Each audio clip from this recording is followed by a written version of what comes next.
ಅಸ್ತ್ರ ಪ್ರಯೋಗದ ಬೆನ್ನಲ್ಲೇ ವಿಧಾನ ಪರಿಷತ್ ಸಭಾಪತಿ ಬಸವರಾಜ ಹೊರಟ್ಟಿ ತಮ್ಮ ಸ್ಥಾನಕ್ಕೆ ರಾಜೀನಾಮೆ ಘೋಷಿಸಿದ್ದಾರೆ. ಮುಖ್ಯಮಂತ್ರಿಗಳ ಸಮ್ಮುಖದಲ್ಲೇ ಈ ಹೈಡ್ರಾಮಾಗೆ ತೆರೆ ಬಿದ್ದಿದ್ದು ಪರಿಷತ್ ರಾಜಕಾರಣದಲ್ಲಿ ತೀವ್ರ ಸಂಚಲನ ಮೂಡಿಸಿದೆ. ರಾಜೀನಾಮೆ ಪತ್ರವನ್ನು ಸಲ್ಲಿಸಿದ್ದು ಮುಂದಿನ ರಾಜಕೀಯ ಬೆಳವಣಿಗೆಗಳ ಬಗ್ಗೆ ತೀವ್ರ ಕುತೂಹಲ ಮೂಡಿದೆ.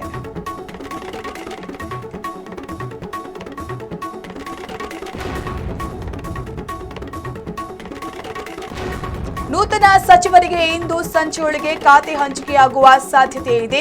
ಪ್ರಭಾವಿ ಹಾಗೂ ಆರ್ಥಿಕ ಇಲಾಖೆಗಳಿಗೆ ಸಚಿವರಿಂದ ತೀವ್ರ ಪಟ್ಟು ಬಿದ್ದಿದ್ದು ಹಳಬರು ಖಾತೆ ಬದಲಾವಣೆಗೆ ಬೇಡಿಕೆ ಇಟ್ಟಿದ್ದಾರೆ. ಈ ಹಿನ್ನೆಲೆಯಲ್ಲಿ ಮುಖ್ಯಮಂತ್ರಿಗಳು ಹಾಗೂ ಉಪಮುಖ್ಯಮಂತ್ರಿಗಳು ಇಂದು ಹೈಕಮಾಂಡ್ ನಾಯಕ ರಣದೀಪ್ ಸಿಂಗ್ ಸುರ್ಜೇವಾಲಾ ಅವರೊಂದಿಗೆ ಚರ್ಚಿಸಿ ಅಂತಿಮ ತೀರ್ಮಾನ ಕೈಗೊಳ್ಳಲಿದ್ದು ಸಂಜೆ ಅಧಿಕೃತ ಘೋಷಣೆಯಾಗುವ ನಿರೀಕ್ಷೆ ಇದೆ.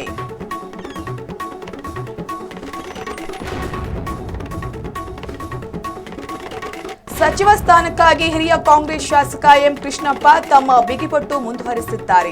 ತಮಗೆ ಸಚಿವ ಸ್ಥಾನ ಕೊಡಲೇಬೇಕೆಂದು ಕಡ್ಡಿ ಮುರಿದಂತೆ ಪಟ್ಟು ಹಿಡಿದಿರುವ ಅವರು ಅದನ್ನು ಬಿಟ್ಟು ಬೇರೆ ಯಾವುದೇ ಮಾತುಕತೆ ಇಲ್ಲ, ಕೊಡಬೇಕು ಅಂದ್ರೆ ಕೊಡಬೇಕು ಅಷ್ಟೇ ಎಂದು ಸ್ಪಷ್ಟಪಡಿಸಿದ್ದಾರೆ. ಹೈಕಮಾಂಡ್ ಮೇಲೆ ಒತ್ತಡ ಹೇರುತ್ತಿರುವ ಅವರ ಈ ಖಡಕ್ ಹೇಳಿಕೆ ರಾಜ್ಯ ರಾಜಕಾರಣದಲ್ಲಿ ತೀವ್ರ ಸಂಚಲನ ಮೂಡಿಸಿದೆ.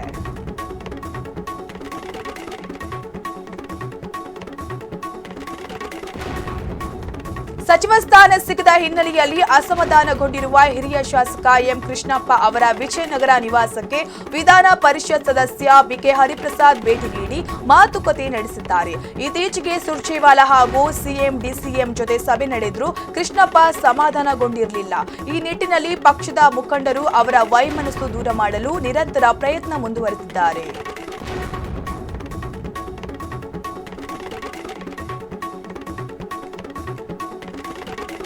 ಸಚಿವ ಸಂಪುಟ ಪುನಾರಚನೆ ಹಾಗೂ ಖಾತೆ ಬದಲಾವಣೆ ಸಂಪೂರ್ಣವಾಗಿ ಮುಖ್ಯಮಂತ್ರಿಗಳ ವಿವೇಚನೆಗೆ ಬಿಟ್ಟಿದ್ದು ಎಂದು ಬೆಂಗಳೂರಿನಲ್ಲಿ ಗೃಹ ಸಚಿವ ಪ್ರಿಯಾಂಕ್ ಖರ್ಗೆ ಹೇಳಿದ್ದಾರೆ.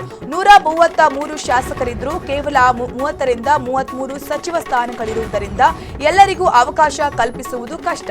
ಪಕ್ಷದ ಹೈಕಮಾಂಡ್ ಸಂಘಟನಾತ್ಮಕ ಕೆಲಸಕ್ಕೆ ಸೂಚಿಸಿದ್ರೆ ಅಥವಾ ರಾಜೀನಾಮೆ ಕೇಳಿದ್ರೆ ತಕ್ಷಣವೇ ನೀಡಲು ಸಿದ್ಧವಿರುವುದಾಗಿ ಅವರು ಸ್ಪಷ್ಟಪಡಿಸಿದ್ದಾರೆ.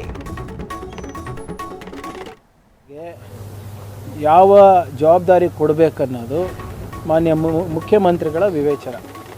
ಹೈಕಮಾಂಡ್ ಜೊತೆ ಕನ್ಸಲ್ಟ್ ಮಾಡಿ ಅವರು ಸರ್ಕಾರ ಯಾರಿಗೆ ಜವಾಬ್ದಾರಿ ಕೊಟ್ಟರೆ ಚೆನ್ನಾಗಿ ನಡೀತದೆ, ಚೆನ್ನಾಗಿ ನಿರ್ವಹಿಸ್ತೀವಿ ಅಂದ್ಬಿಟ್ಟು ಅವ್ರು ತೀರ್ಮಾನ ಮಾಡ್ತಾರೆ. ಸೊ ಇದರಲ್ಲಿ ಯಾವುದೇ ರೀತಿಯಾದಂಥ ಗೊಂದಲ ಇಲ್ಲ.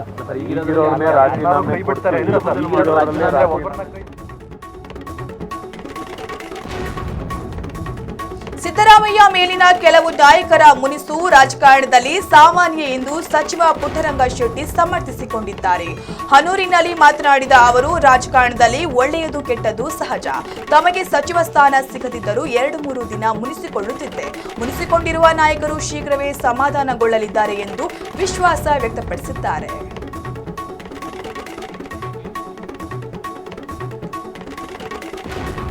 ಸಿದ್ದರಾಮಯ್ಯ ಅಸಮಾಧಾನ ಶಮನಕ್ಕೆ ಡಿಕೆಶಿ ಹೊಸ ಸಂಧಾನ ಸೂತ್ರ ರೂಪಿಸಿದ್ದಾರೆ. ಸಚಿವ ಎಚ್.ಕೆ. ಮುನಿಯಪ್ಪ ರಾಜೀನಾಮೆ ನೀಡಿದ್ರೆ ಅವರ ಮಗಳು ರೂಪಕಲಾ ಶಶಿಧರ್ ಅವರಿಗೆ ಸಚಿವ ಸ್ಥಾನ ನೀಡಿ ದಲಿತ ಎಡಗೈ ಸಮುದಾಯ ಹಾಗೂ ಕೋಲಾರ ಜಿಲ್ಲೆಯ ಪ್ರಾತಿನಿಧ್ಯ ಕಾಯ್ದುಕೊಳ್ಳಲು ಮತ್ತು ಮಹಿಳಾ ಕೋಟಾ ಭರ್ತಿ ಮಾಡಲು ಹೈಕಮಾಂಡ್ ಮಟ್ಟದಲ್ಲಿ ಮಾಸ್ಟರ್ ಪ್ಲಾನ್ ನಡೆದಿರುವ ಬಗ್ಗೆ ಚರ್ಚೆಗಳು ಜೋರಾಗಿದೆ.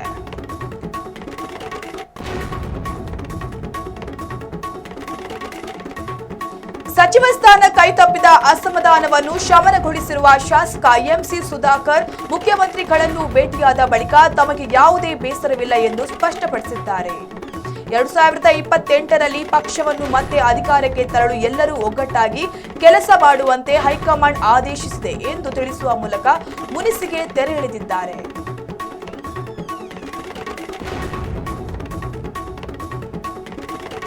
ಸಚಿವ ಸ್ಥಾನ ವಂಚಿತರಾಗಿ ಅಸಮಾಧಾನಗೊಂಡಿರುವ ಹಿರಿಯ ಕಾಂಗ್ರೆಸ್ ಶಾಸಕ ಟಿಬಿ ಜಯಚಂದ್ರ ಅವರ ಅಸಮಾಧಾನ ಶಮನ ಮಾಡಲು ಇಂದು ಸಿಎಂ ಅವರ ನಿವಾಸಕ್ಕೆ ಭೇಟಿ ನೀಡಿ ಮಹತ್ವದ ಮಾತುಕತೆ ನಡೆಸಲಿದ್ದಾರೆ. ಹಂಗಾಮಿ ಸ್ಪೀಕರ್ ಹುದ್ದೆ ನಿರಾಕರಿಸಿ ವಿಪಕ್ಷ ಸಾಲಿನಲ್ಲಿ ಆಸನ ಕೋರಿರುವ ಜಯಚಂದ್ರ ಅವರ ನಡೆ ರಾಜಕೀಯ ವಲಯದಲ್ಲಿ ತೀವ್ರ ಸಂಚಲನ, ಕುತೂಹಲ ಮೂಡಿಸಿದೆ. ರಾಜ್ಯ ಕಾಂಗ್ರೆಸ್ನಲ್ಲಿ ಬಂಡಾಯದ ಅಲೆ ಎದ್ದಿದ್ದು ಟಿಬಿ ಜಯಚಂದ್ರ ಮತ್ತು ಎಚ್ಕೆ ಪಾಟೀಲ್ ನೇತೃತ್ವದ ಅತೃಪ್ತ ಶಾಸಕರು ಸಚಿವ ಸಂಪುಟ ಪುನರ್ರಚನೆ ಹಾಗೂ ನಿಗಮ ಮಂಡಳಿಯಲ್ಲಿ ಮೂಲ ಕಾಂಗ್ರೆಸ್ಸಿಗರಿಗೆ ಆದ್ಯತೆ ನೀಡುವಂತೆ ಪಟ್ಟು ಹಿಡಿದಿದ್ದಾರೆ. ಮುಂಬರುವ ವಿಧಾನಸಭೆ ಅಧಿವೇಶನದಲ್ಲಿ ಸರ್ಕಾರಕ್ಕೆ ಮುಜುಗರ ತರಲು ನಿರ್ಧರಿಸಿರುವ ಈ ಬೆಳವಣಿಗೆಯಿಂದ ಎಐಸಿಸಿ ಉಸ್ತುವಾರಿ ರಣದೀಪ್ ಸಿಂಗ್ ಸುರ್ಜೇವಾಲಾ ಕಂಗಾಲಾಗಿದ್ದು, ಹಿರಿಯ ಶಾಸಕರು ಹೈಕಮಾಂಡ್ ಮಾತಗೂ ಡೋಂಟ್ ಕೇರ್ ಎನ್ನುತ್ತಿದ್ದಾರೆ.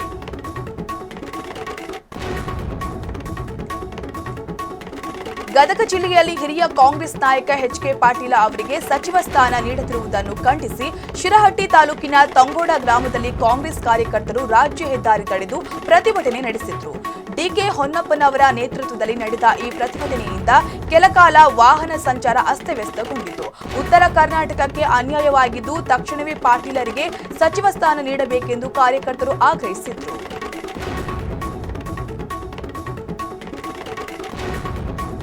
3 ವರ್ಷಗಳ ಕಾಲ ಉತ್ತಮ ಕೆಲಸ ಮಾಡಿದ್ದರೂ ತನ್ನನ್ನು ಸಂಪುಟದಿಂದ ಕೈಬಿಟ್ಟಿರುವುದು ಯಾಕೆ ಎಂಬುದು ತಿಳಿದಿಲ್ಲ. ನನ್ನ ಅವಶ್ಯಕತೆ ಇಲ್ಲ ಎಂದು ಭಾವಿಸಿ ಹೀಗೆ ಮಾಡಿರಬಹುದು.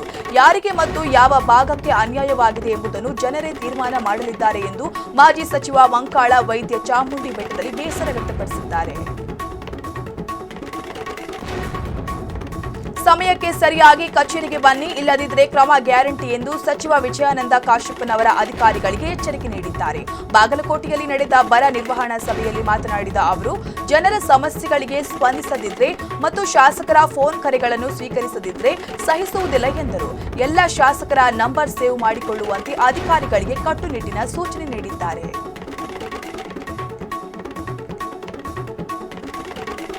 ಬಿಡದಿ ಪಾದಯಾತ್ರೆ ಕುರಿತು ದೆಹಲಿಯಲ್ಲಿ ಆರ್ ಅಶೋಕ್ ಹಾಗೂ ಎಚ್ಡಿ ಕುಮಾರಸ್ವಾಮಿ ಚರ್ಚಿಸಿದ್ರು, ಒಮ್ಮತ ಮೂಡಿಲ್ಲ. ಅಂತಿಮ ನಿರ್ಧಾರ ಪೆಂಡಿಂಗ್ನಲ್ಲಿದೆ. ನಾಳೆ ಬೆಂಗಳೂರಿನಲ್ಲಿ ಬಿಜೆಪಿ ಹಾಗೂ ಜೆಡಿಎಸ್ ಮುಖಂಡರ ಜೊತೆ ಎಚ್ಡಿಕೆ ಮತ್ತೊಮ್ಮೆ ಸಭೆ ನಡೆಸಿ ಎಲ್ಲರ ಅಭಿಪ್ರಾಯ ಪಡೆದು ಜಂಟಿ ಪಾದಯಾತ್ರೆಯ ಬಗ್ಗೆ ಅಂತಿಮ ತೀರ್ಮಾನ ಕೈಗೊಳ್ಳುವ ಸಾಧ್ಯತೆ ಇದೆ.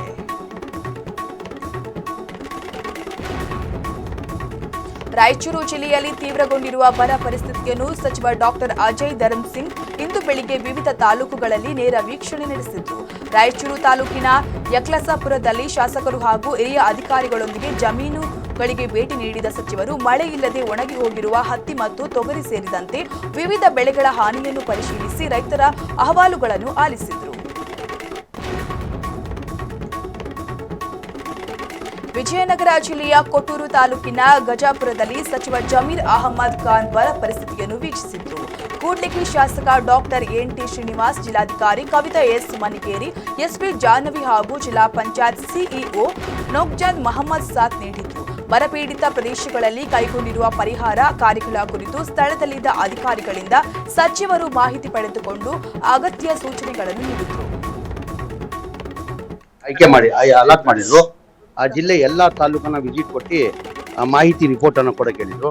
ಈಗ ನಾನು ಬಂದು 2ನೇ ತಾಲೂಕಲ್ಲಿ ನಾನು ಈಗ ಇನ್ನು 4 ತಾಲೂಕು ಬಾಕಿ ಇದೆ. 6 ತಾಲೂಕು ವಿಸಿಟ್ ಕೊಡ್ತೀನಿ. ಸಂಡೂರು ತಾಲೂಕಿನ ವಿಠಲಾಪುರ ಗ್ರಾಮದಲ್ಲಿ ಸಚಿವ ನಾಗೇಂದ್ರ ಅವರು ಮಳೆ ಇಲ್ಲದೆ ಒಣಗಿದ ಹತ್ತಿ ಬೆಳೆಗಳನ್ನು ಪರಿಶೀಲಿಸಿ ಕೃಷಿ ಅಧಿಕಾರಿಗಳಿಂದ ಮಾಹಿತಿ ಪಡೆದರು. ಒಣಗಿದ ಬೆಳೆಗಳಿಗೆ ಸೂಕ್ತ ಪರಿಹಾರ ನೀಡುವಂತೆ ರೈತರು ಮನವಿ ಮಾಡಿದ್ರು. ಈ ಕುರಿತು ಸರ್ಕಾರಕ್ಕೆ ವರದಿ ಸಲ್ಲಿಸುವುದಾಗಿ ಸಚಿವರು ತಿಳಿಸಿದ್ರು. ಈ ವೇಳೆ ಶಾಸಕಿ ಅನ್ನಪೂರ್ಣ, ಡಿಸಿ ನಾಗೇಂದ್ರ ಪ್ರಸಾದ್ ಹಾಗೂ ಸಿಇಒ ಸುಮೈರ್ ಉಪಸ್ಥಿತರಿದ್ದರು.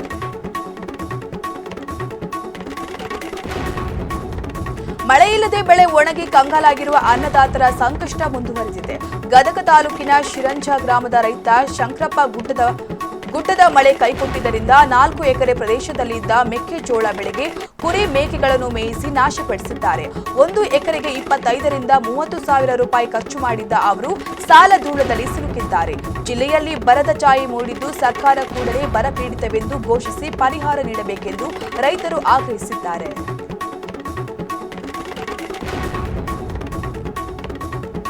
ಭಾರತ ಸೂರ್ಯ ಚಂದ್ರ ಇರುವವರೆಗೂ ಹಿಂದೂ ರಾಷ್ಟ್ರವೇ ಎಂದು ಮಾಜಿ ಡಿಸಿಎಂ ಕೆಎಸ್ ಈಶ್ವರಪ್ಪ ಚಾಮುಂಡಿ ಬೆಟ್ಟದಲ್ಲಿ ಯತೀಂದ್ರ ಹೇಳಿಕೆಗೆ ತಿರುಗೇಟು ನೀಡಿದ್ದಾರೆ. ಮುಸ್ಲಿಂ ಕ್ರಿಶ್ಚಿಯನ್ ರಾಷ್ಟ್ರಗಳಿರುವಂತೆ ಹಿಂದೂಗಳಿಗೆ ಭಾರತವೇ ಏಕೈಕ ದೇಶ. ಯತೀಂದ್ರ ಹೇಳಿದ ತಕ್ಷಣ ಹಿಂದೂ ರಾಷ್ಟ್ರ ತಡೆಯಲು ಆಗದು. ಕೋಟ್ಯಾಂತರ ಜನರ ಆಶಯದಂತೆ ಪ್ರಧಾನಿ ಮೋದಿ ನೇತೃತ್ವದಲ್ಲಿ ಭಾರತ ಹಿಂದೂ ರಾಷ್ಟ್ರವಾಗಲಿದೆ ಎಂದರು.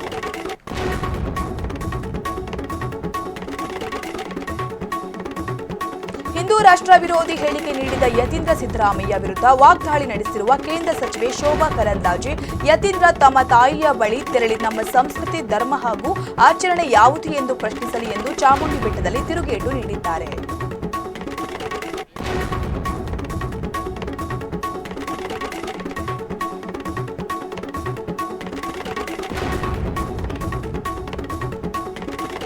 ರಾಜ್ಯದಲ್ಲಿ ಆರೋಗ್ಯ ಕ್ಷೇತ್ರಕ್ಕೆ ಹೆಚ್ಚಿನ ಆದ್ಯತೆ ನೀಡಲಾಗುತ್ತಿದ್ದು 200 MBBS ವೈದ್ಯರು ಹಾಗೂ 3500 ಸಿಬ್ಬಂದಿ ನೇಮಕಕ್ಕೆ ಒಪ್ಪಿಗೆ ಸಿಕ್ಕಿದೆ. ತುರ್ತು ಸೇವೆಗಾಗಿ 108ರ 450 ಹೊಸ ವಾಹನಗಳು ಸೇರಿದಂತೆ ಒಟ್ಟು 750 ಆಂಬ್ಯುಲೆನ್ಸ್ ಸಿದ್ಧಪಡಿಸಲಾಗಿದ್ದು, ಗ್ರಾಮೀಣ ಭಾಗದಲ್ಲಿ 20 ಹಾಗೂ ನಗರದಲ್ಲಿ 15 ನಿಮಿಷಗಳಲ್ಲಿ ಆಂಬ್ಯುಲೆನ್ಸ್ ತಲುಪುವಂತೆ ಹಾಗೂ ಬೈಕ್ ಆಂಬ್ಯುಲೆನ್ಸ್ ಆರಂಭಿಸಲು ಕ್ರಮ ಕೈಗೊಳ್ಳಲಾಗಿದೆ. ಆಯುಷ್ಮಾನ್ ಯೋಜನೆಯನ್ನು APL ಕಾರ್ಡ್ದಾರರಿಗೂ ವಿಸ್ತರಿಸಲು ಚಿಂತಿಸಲಾಗಿದೆ. ಪ್ರಕೃತಿ ವಿಕೋಪ ಪೀಡಿತ ಪ್ರದೇಶಗಳ ಪರಿಹಾರ ವಿತರಣೆಯಲ್ಲಿ ಅಧಿಕಾರಿಗಳು ಹೃದಯವಂತಿಕೆಯಿಂದ ಕೆಲಸ ಮಾಡಬೇಕೆಂದು ಸಚಿವ UT ಖಾದರ್ ತಿಳಿಸಿದರು. ತಿಂಗಳಲ್ಲಿ ರಾಜ್ಯದಲ್ಲಿ ಸುಮಾರು 200 ಜನ ಇವತ್ತು MBBS ಡಾಕ್ಟರು ರಾಜ್ಯದ ವಿವಿಧ ಜಿಲ್ಲೆಗಳಲ್ಲಿ ಸೇರಿದ್ದಾರೆ. ಈಗಲೂ ಕೂಡ ಬಹಳ ಜನ ಅರ್ಜಿ ಕೂಡ ಕೊಡ್ತಾ ಇದ್ದಾರೆ. ಇದರ ಜೊತೆಯಲ್ಲಿ ಸುಮಾರು 1000 ಸಿಬ್ಬಂದಿ. ಬೆಳಗಾವಿ ಜಿಲ್ಲೆಯಲ್ಲಿ SIR ಪ್ರಕ್ರಿಯೆ ಅಂತಿಮ ಹಂತ ತಲುಪಿದೆ ಎಂದು DC ಮೊಹಮ್ಮದ್ ರೋಷನ್ ತಿಳಿಸಿದ್ದಾರೆ. ಒಟ್ಟು 41.7 ಲಕ್ಷ ಮತದಾರರಲ್ಲಿ 35.88 ಲಕ್ಷ ಜನರು ಭಾಗಿಯಾಗಿದ್ದು, 88% ಅರ್ಜಿಗಳು ವಾಪಸ್ ಬಂದಿವೆ. ಮೃತರು ಹಾಗೂ ಸ್ಥಳಾಂತರಗೊಂಡ 5.13 ಲಕ್ಷ ಮತದಾರರನ್ನು ಗುರುತಿಸಿ ವಿವರವಾದ ಪಟ್ಟಿಯನ್ನು ಎಲ್ಲಾ ರಾಜಕೀಯ ಪಕ್ಷಗಳಿಗೆ ನೀಡಲಾಗಿದ್ದು, ಆಕ್ಷೇಪಣೆಗಳಿದ್ರೆ ತಿಳಿಸಲು ಸೂಚಿಸಲಾಗಿದೆ. ಎಲೆಕ್ಷನ್ ಕಮಿಷನ್ ಆಫ್ ಇಂಡಿಯಾ ಹಾಗೂ ಚೀಫ್ ಎಲೆಕ್ಟ್ರಲ್ ಆಫೀಸರ್ ಅವರ ನಿರ್ದೇಶನದಂತೆ ನಾವು ಹಿಂದಿನ 1 ತಿಂಗಳಿಂದ ಸ್ಪೆಷಲ್ ಇಂಟೆನ್ಸಿವ್ ರಿವಿಷನ್ ಕಾರ್ಯವನ್ನು ಎಲ್ಲ ಮತಗಟ್ಟೆಗಳಲ್ಲಿ ನಾವು ಇಂದು ಕೊನೆಯ ಆಷಾಢ ಶುಕ್ರವಾರದ ಸಂಭ್ರಮವಿದ್ದು, ಆಕಾಶ ನೀಲಿ ಸೀರೆಯಲ್ಲಿ ಕಂಗೊಳಿಸುತ್ತಿರುವ ತಾಯಿ ಚಾಮುಂಡೇಶ್ವರಿಯ ದರ್ಶನಕ್ಕೆ ಭಕ್ತರು ಹರಿದು ಬಂದಿದ್ದಾರೆ. ಬೆಳಿಗ್ಗೆ 5:30ರಿಂದಲೇ ದರ್ಶನಕ್ಕೆ ಅವಕಾಶ ಕಲ್ಪಿಸಲಾಗಿದ್ದು, ಬೆಟ್ಟದಲ್ಲಿ ಖಾಸಗಿ ವಾಹನಗಳನ್ನು ನಿಷೇಧಿಸಲಾಗಿತ್ತು. ಅಹಿತಕರ ಘಟನೆ ನಡೆಯದಂತೆ ಬಿಗಿ ಪೊಲೀಸ್ ಬಂದೋಬಸ್ತ್ ಕಲ್ಪಿಸಲಾಗಿತ್ತು. ಕೊಪ್ಪಳ ತಾಲೂಕಿನ ಪ್ರಸಿದ್ಧ ಹುಲಗೆಮ್ಮ ದೇವಸ್ಥಾನದ ಹುಂಡಿ ಎಣಿಕೆಯಿಂದ ಭರ್ಜರಿ ಆದಾಯ ಹರಿದು ಬಂದಿದೆ. ಕೇವಲ 46 ದಿನಗಳಲ್ಲಿ ಬರೋಬ್ಬರಿ 86,71,195 ರೂಪಾಯಿ ನಗದು ಸಂಗ್ರಹವಾಗಿದೆ. ಜೊತೆಗೆ 146 ಗ್ರಾಂ ಬಂಗಾರ ಹಾಗೂ 3 kg 900 ಗ್ರಾಂ ಬೆಳ್ಳಿಯನ್ನು ಭಕ್ತರು ಕಾಣಿಕೆಯಾಗಿ ಸಮರ್ಪಿಸಿದ್ದಾರೆ. ಜೂನ್ 20ರಂದು ನಡೆದ ಈ ಎಣಿಕೆ ಕಾರ್ಯಕ್ರಮದಲ್ಲಿ ರಾಜ್ಯ ಹಾಗೂ ಹೊರ ರಾಜ್ಯಗಳ ಭಕ್ತರು ಭಾಗಿಯಾಗಿ ದೇವರ ಕೃಪೆಗೆ ಪಾತ್ರರಾಗಿದ್ದಾರೆ. ರಾಷ್ಟ್ರೀಯ ಕೈಮಗ್ಗದ ದಿನದ ಅಂಗವಾಗಿ ಪ್ರಧಾನಿ ನರೇಂದ್ರ ಮೋದಿ ಯುವಕರಿಗೆ ವಿಶೇಷ ಸಂದೇಶ ನೀಡಿದ್ದಾರೆ.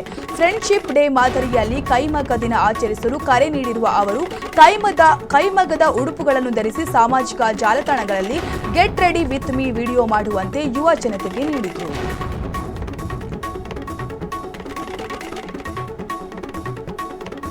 ಕಲಬುರಗಿ ಜಿಲ್ಲೆಯ ಅಫಜಲಪುರ ಪಟ್ಟಣದ ಹೊರವಲಯದಲ್ಲಿ ಆಹಾರ ಇಲಾಖೆ ಅಧಿಕಾರಿಗಳು ಹಾಗೂ ಪೊಲೀಸರು ಜಂಟಿ ಕಾರ್ಯಾಚರಣೆ ನಡೆಸಿ ಕಾಳಸಂತೆಯಲ್ಲಿ ಮಾರಾಟ ಮಾಡಲು ಸೋಲಾಪುರಕ್ಕೆ ಸಾಗಿಸುತ್ತಿದ್ದ 140 ಕ್ವಿಂಟಲ್ ಅಕ್ರಮ ಪಡಿತರ ಅಕ್ಕಿಯನ್ನು ವಶಪಡಿಸಿಕೊಂಡಿದ್ದಾರೆ.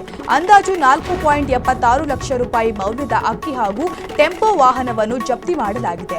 ಕಡಿಮೆ ಬೆಲೆಗೆ ಖರೀದಿಸಿ ಸಾಗಿಸುತ್ತಿದ್ದ ವಾಹನ ಚಾಲಕ ಪ್ರಶಾಂತ್ ವಿರುದ್ಧ ಅಫಜಲಪುರ ಪೊಲೀಸ್ ಠಾಣೆಯಲ್ಲಿ ಪ್ರಕರಣ ದಾಖಲಾಗಿದೆ.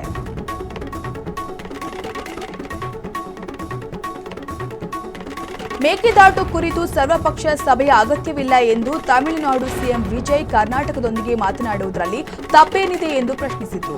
ವಿಧಾನಸಭೆಯಲ್ಲಿ ಮೇಕೆದಾಟು ಅಣೆಕಟ್ಟು ವಿರೋಧಿಸಿ ನಿರ್ಣಯ ಕೈಗೊಳ್ಳಲಾಗಿದ್ದು, ಈ ವಿಚಾರದಲ್ಲಿ ಕೀಳು ಮಟ್ಟದ ರಾಜಕೀಯ ಬೇಡ ಎಂದು ಉದಯನಿಧಿ ಸ್ಟಾಲಿನ್ ಅವರನ್ನು ವಿಜಯ್ ತರಾಟೆಗೆ ತೆಗೆದುಕೊಂಡರು. ಕರ್ನಾಟಕ ಬೇಡಿ ಪ್ರಸ್ತಾಪವನ್ನು ಸಮರ್ಥಿಸಿಕೊಂಡ ಸಿಎಂ ವಿಜಯ್ ಈ ಕುರಿತು ಸದನದಲ್ಲಿ ಉದಯನಿಧಿ vs ಸಿಎಂ ವಿಜಯ್ ವಾಕ್ಸಮರ ನಡೆದಿದೆ.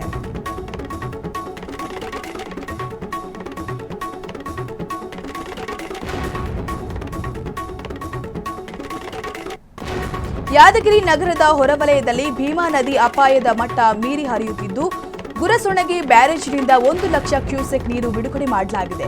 ಇದನ್ನು ಲೆಕ್ಕಿಸದೆ ಕೆಲ ಯುವಕರು ಬ್ಯಾರೇಜ್ ಗೇಟ್ಗಳ ಮೇಲೆ ನಿಂತು ಮೀನು ಹಿಡಿಯುವ ಮೂಲಕ ಪ್ರಾಣಾಪಾಯ ತಂದೊಡ್ಡುವ ಹುಚ್ಚಾಟ ಮೆರೆದಿದ್ದಾರೆ.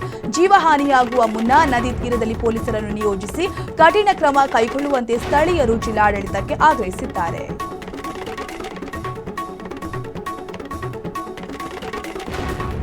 ಮಂಡ್ಯ ಜಿಲ್ಲೆಯ ಕೆಆರ್ಪೇಟೆ ತಾಲೂಕು ಕಚೇರಿಯಲ್ಲಿ ಮಧ್ಯವರ್ತಿಗಳ ಹಾವಳಿ ಮುಂದುವರೆದಿದೆ. ಕೆಲಸಕ್ಕಾಗಿ ಬರುವ ರೈತರನ್ನು ಅಧಿಕಾರಿಗಳು ದಿನನಿತ್ಯ ಅಲೆದಾಡಿಸುತ್ತಿದ್ದು, ಶಿರಸ್ತೇದಾರ್ ಅಸ್ಲಂ ಬಾಷಾ ಮಧ್ಯವರ್ತಿಗಳ ಮೂಲಕ ನೇರವಾಗಿ ಲಂಚ ಪಡೆಯುತ್ತಿರುವುದು ಫ್ರೀಡಂ ಟಿವಿ ಕ್ಯಾಮೆರಾದಲ್ಲಿ ಸೆರೆಯಾಗಿದೆ.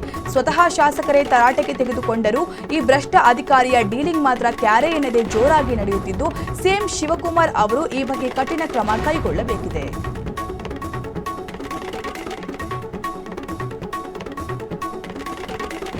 ಚಿತ್ರದುರ್ಗ ಜಿಲ್ಲೆ ಚಳ್ಳಕೆರೆ ತಾಲೂಕಿನ ಚಿಕ್ಕಮ್ಮನಹಳ್ಳಿ ಟೊಮೆಟೊ ಮಾರುಕಟ್ಟೆಯಲ್ಲಿ ಬೆಲೆ ಏಕಾಏಕಿ ಕುಸಿದಿದ್ದರಿಂದ ಆಕ್ರೋಶಗೊಂಡ ರೈತರು ಮಾರುಕಟ್ಟೆ ಎದುರು ರಾಷ್ಟ್ರೀಯ ಹೆದ್ದಾರಿಗೆ ಟೊಮೆಟೊ ಸುರಿದು ಪ್ರತಿಭಟನೆ ನಡೆಸಿದ್ರು. ಇದರಿಂದಾಗಿ ಹೆದ್ದಾರಿಯಲ್ಲಿ ವಾಹನ ಸಂಚಾರ ಅಸ್ತವ್ಯಸ್ತಗೊಂಡಿದ್ದು, ಸ್ಥಳಕ್ಕೆ ಭೇಟಿ ನೀಡಿದ ತಳಕು ಪೊಲೀಸರು ರೈತರನ್ನು ಸಮಾಧಾನಪಡಿಸಲು ಹರಸಾಹಸ ಪಟ್ಟಿದ್ದು, ಪರಿಶೀಲನೆ ಮುಂದುವರೆದಿದೆ.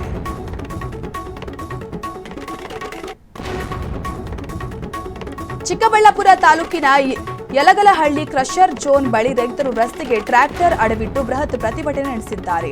ಕಲ್ಲು ಕ್ವಾರಿಗಳ ಧೂಳಿನಿಂದ ಹೂವು ಹಾಗೂ ತರಕಾರಿಗಳ ಬೆಳೆಗಳು ಸಂಪೂರ್ಣ ನಾಶವಾಗಿದೆ. ಅಧಿಕಾರಿಗಳ ನಿರ್ಲಕ್ಷ್ಯ ಮತ್ತು ಮಾಲೀಕರ ಅಟ್ಟಹಾಸದಿಂದ ರೈತರ ಬದುಕು ಬೀದಿಗೆ ಬಿದ್ದಿದೆ. ತಕ್ಷಣ ಕ್ರಮ ಕೈಗೊಳ್ಳದಿದ್ದರೆ ಉಗ್ರ ಹೋರಾಟ ಎಚ್ಚರಿಕೆ ನೀಡಿದ್ದಾರೆ. ದರ್ಶನ್ ಆಪ್ತ ಪ್ರದೋಷ್ ಮಾಫಿ ಸಾಕ್ಷಿಯಾಗಲು ಅರ್ಜಿ ಸಲ್ಲಿಸಿರುವುದು ಭಾರಿ ಆತಂಕ ತಂದಿದೆ. ಬೆಳಗ್ಗೆ ಪತ್ರಿಕೆ ನೋಡಿ ಚಿಂತಾಕ್ರಾಂತರಾದ ಅವರು ಜೈಲಿನಲ್ಲಿ ರಾತ್ರಿ ಊಟ ಮಾಡದೆ ನಿದ್ರೆಯಿಲ್ಲದೆ ಕಳೆದಿದ್ದಾರೆ. ಪ್ರಕರಣದ ಭವಿಷ್ಯದ ಬಗ್ಗೆ ನಡುಕ ಹುಟ್ಟಿಸಿಕೊಂಡು ದೇವರ ಫೋಟೋಗೆ ಕೈಮುಗಿದು ಕಾಫಿ ಕುಡಿಯುತ್ತಾ ಕಳವಳದಲ್ಲಿ ಕಾಲ ಕಳೆಯುತ್ತಿದ್ದಾರೆ.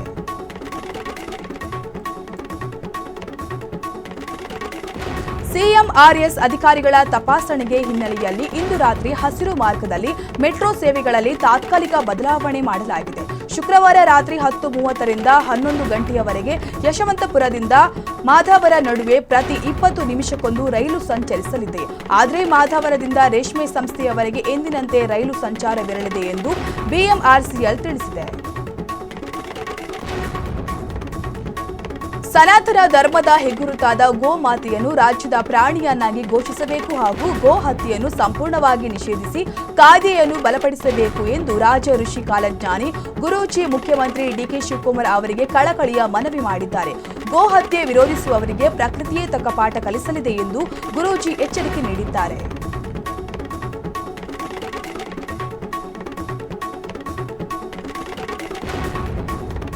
ಬೆಂಗಳೂರಿನ ಪಶ್ಚಿಮ ನಗರ ಪಾಲಿಕೆಯ ಆರ್ಆರ್ ನಗರ ವಲಯ ಕಚೇರಿಯಲ್ಲಿ B2A ಖಾತೆ ಬದಲಾವಣೆಗೆ ತಲಾ 40,000 ರೂಪಾಯಿ ಲಂಚಕ್ಕೆ ಬೇಡಿಕೆ ಇಟ್ಟ ಜಿಬಿಎ ಅಧಿಕಾರಿಗಳು ಸಾರ್ವಜನಿಕರು ತರಾಟೆಗೆ ತೆಗೆದುಕೊಂಡ ಘಟನೆ ನಡೆದಿದೆ. ಮೇ ತಿಂಗಳಿಂದ ಅರ್ಜಿ ಹಾಕಿದರೂ ಖಾತೆ ನೀಡದೆ ಜಂಟಿ ಆಯುಕ್ತರ ಹೆಸರಲ್ಲಿ ಹಣಕ್ಕೆ ಬೇಡಿಕೆ ಇಟ್ಟಿರುವುದು ಸಾರ್ವಜನಿಕರ ಆಕ್ರೋಶಕ್ಕೆ ವ್ಯಕ್ತಪಡಿಸಿದ್ದಾರೆ.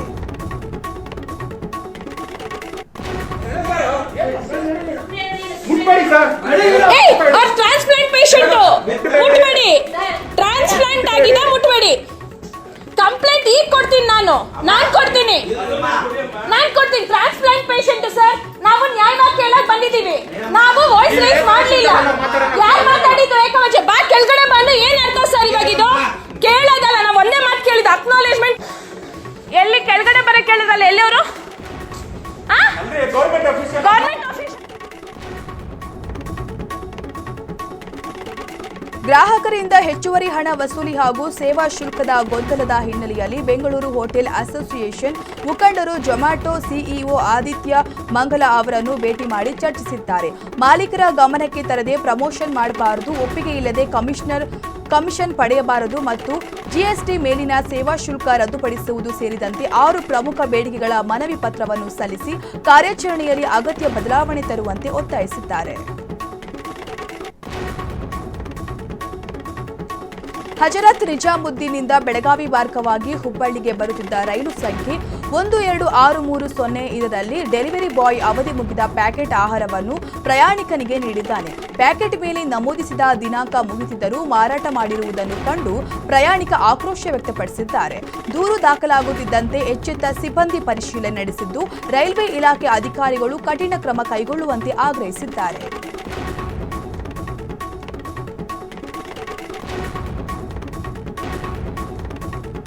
ಸಚಿವ ಡಾಕ್ಟರ್ ಶರಣಪ್ರಕಾಶ್ ಪಾಟೀಲ್ ಅವರ ಸ್ವಕ್ಷೇತ್ರ ಸೇಡಂನಲ್ಲಿ ಮೃತರ ಅಂತ್ಯಕ್ರಿಯೆ ನಡೆಸುವುದು ಸವಾಲಾಗಿದೆ.